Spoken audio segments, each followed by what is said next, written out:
muddada boqolka cisha ee ay jirto dowladda madaxweyne maxamed cabdulaahi farmaajo ayaa la qiray inuu ku guulaystay wax ka qabashada arrimo wax ku ool ah. madaxweynaha ayaa magacaabay ra'iisul wasaare haldowr ah kaas oo soo magacaabay golo wasiiro oo ay ka go'an tahay shaqo islamarkaana diyaar u ah isla xisaabtan. mudane madaxweyne farmaajo oo safarkiisii ugu horreeyey ugu ambabaxay boqortooyada sacuudi arabiya ayaa ku soo cumraystay halkaas islamarkaana ugu soo duceeyey ummadda soomaaliyeed si quluubtooda alle isugu soo dumo mar kale kana yeelo dawlad xoog leh oo ka caagan tafaraaruq iyo dib u dhac dambe. waxa uu la soo saxiixday dowladda sacuudiga heshiisyo wax ku ool ah oo ku aadan in soomaaliya ay ka taageerto arrimo badan oo ay ka mid tahay dhismaha garoon cusub oo diyaaradeed, dibudhiska waddooyinka, kabidda miisaaniyadda dowladda iyo adeegyo kale oo dhammaan waxtar weyn ugu fadhiya jamhuuriyadda federaalka soomaaliyeed iyo shacabkeeda. madaxweynaha oo astaan ka dhigtay in madaxda uu la gelayo heshiisyada uu ku saleeyo hadba baahiyaha ugu daran ee shacabweynaha soomaaliyeed qabaan ayaa kenya safar uu ku tegey la soo meel dhigay in duulimaadyada labada dal ay noqdaan muqdisho ilaa nairobi oo toos ah, halkii shacabka soomaaliyeed horay canaad iyo ku-tagrifal aan loo meeldayin kala kulmi jireen magaalada wajeer inta aan la gaarin nairobi. kenya oo u muuqatay mid garowsatay soo noqoshadii haybaddii soomaaliya ayaa madaxweynaha jamhuuriyadda federaalka soomaaliya u riday madaafiic soo dhoweyntiisii nairobi, iyadoona meel marisay arrimaha duulimaadka soomaaliya iyo kenya ee uu hordhigay madaxweyne farmaajo. madaxweyne maxamed cabdulaahi maxamed farmaajo oo isugu yeedhay hogaamiyeyaasha maamul goboleedyada dalka ayaa qalinka kula duugay arrin si weyn loo soo dhoweeyey ee ku aadan dib u dhiska ciidamada qalabka sida soomaaliyeed, waxaana wejiga hore laysla gartay in la dhiso 18,000 oo askari kuwaas oo isku dhaf ah si ay ciidamada amisom kala wareegaan ammaanka guud ahaan soomaaliya. sidoo kale madaxweynaha ayaa intii aan loo ambabixin shirkii caalamiga ahaa ee london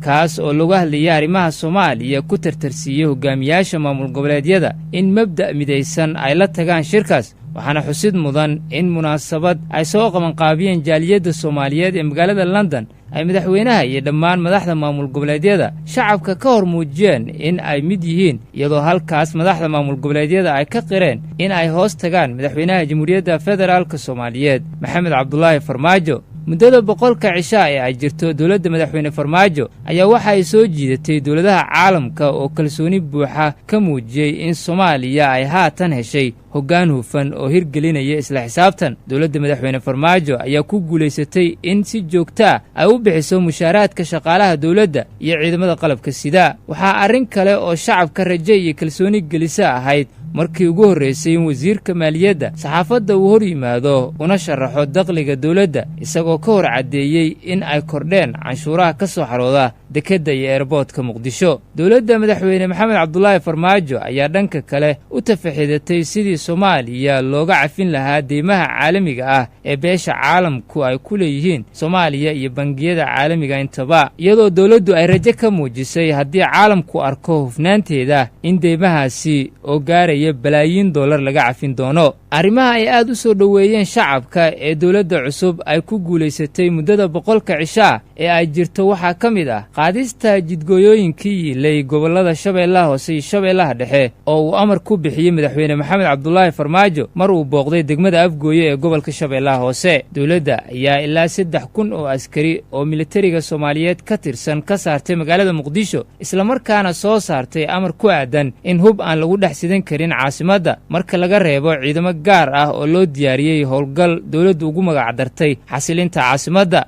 howlgalkaas ayaa yareeyey hubkii faraha badnaa ee waddooyinka waaweyn ee caasimadda laysaga goosi jiray oo shacabka siyaabo kala duwan dhibaatooyin ugala kulmi jireen. waxaa xusid mudan howlgalka xasilinta in xitaa uu saameeyey mas-uuliyiinta dowladda oo la dhimay hubka iyo ciidamada waardiyeya ee ay ku dhex mari jireen waddooyinka faras-magaalaha u ah caasimadda. madaxweynaha oo milicsaday dhanka cadaaladda iyo arrimaha dadka ku xidhan xabsiyada ayaa walaac uu ka qabo in dad cadaalad darro ku xukuman ay ku jiraan ama loo soo xidhay ayaa guddi u kuurgala arrimahaasi u xil saaray si ay uga soo warbixiyaan. dowladdan ayaa door firfircoon ka ciyaartay gurmadka samafal ee dadka abaaruhu ku saameeyeen gobollada dalka, waxaana ay u ururisay deeqo lacageed oo door muhiima ka qaatay in lagula tacaalo xaaladaha abaaraha ay sababeen ee gobollada dalka. maanta oo kumanaan reer muqdisho ay isugu soo baxeen u dabaaldegga boqolka cisho ee madaxweyne madaxweynaha uu xilka hayay ayaa dadweynuhu isla dhex marayeen baraha bulshada iyo goobaha lagu qaxweeyo in ay ahayd 100kii maalmood ee la barwaaqoobay waxaana shacabku ka rajeeyeen madaxda dowladda in ay sii laba jibaaraan howlahaasi kalsoonida dowladnimo shacabku ay ka heleen si looga miro dhaliyo halku dhigga dowladdan astaanta ay ka dhigatay ee ah nabad iyo nolol.